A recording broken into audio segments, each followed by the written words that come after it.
Стучит, гремит, на пороге стоит. Давай посмотрим. Ставь лайк для энергообмена. Для полного просмотра пиши в WhatsApp в шапке профиля. Стучит сейчас тревога на твоей душе. Ты тревожишься, ты хочешь исполнения какого-то своего желания.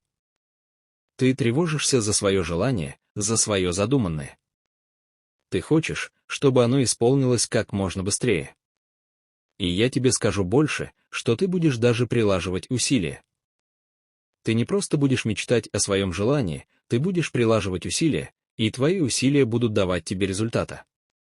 Что гремит, твое разрушение, это как-то связано с личной жизнью, возможно, ты разрушалась, возможно, ты огорчалась, возможно, тебе делали больно, так это связано с человеком, по которому идет очень большая привязанность.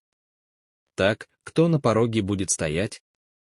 На пороге будет стоять мужчина с очень большим желанием и притяжением, для которого ты будешь особенная, для которого ты будешь очень интересная, стабильная.